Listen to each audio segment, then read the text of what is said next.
want to tell you how this thing came to be. All right, it's put it this way.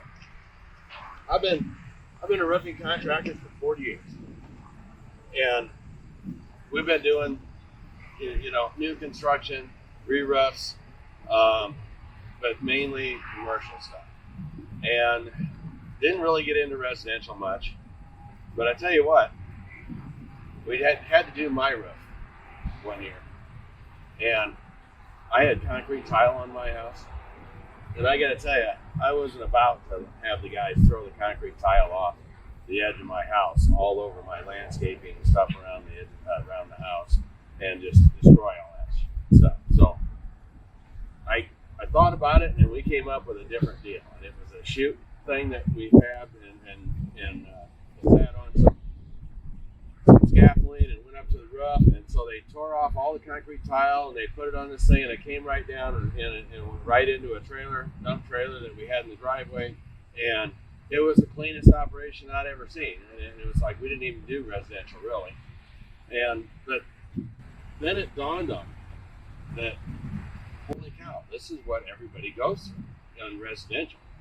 And this would work completely perfect on our commercial applications.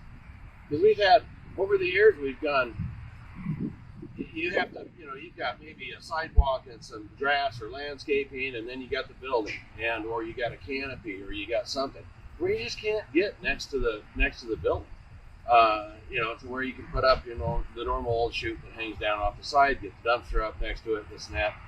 If in a lot of cases, you have to take the dumpster and you have to hop the sidewalk, go across the grass, get it over there. By the time you're done, you're replacing grass and sidewalk and this and that because of the load. And, I got to thinking, how much money and time we spent over the years replacing sidewalks and grass and this and that, and then just the initial cost of setting up the old style chute, crane, and 2 or 3 guys for better than half a day, and there it is, and it's you get no return on that money or that time you just wasted with those guys and the crane or whatever, that they could have been out doing something else. And then you still have to sit there and adjust because stuff just comes straight down.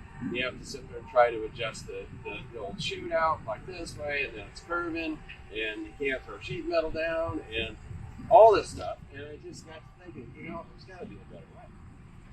So we came up with the trash hole.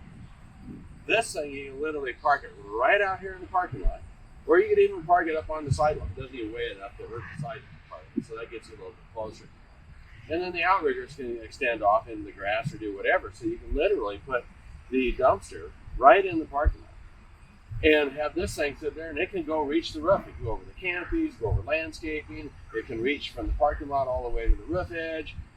And guess what? It doesn't sit on the roof either. It sits there and self-supports itself. So it's not even in the way when you need to tear off that portion of the roof where the chute is.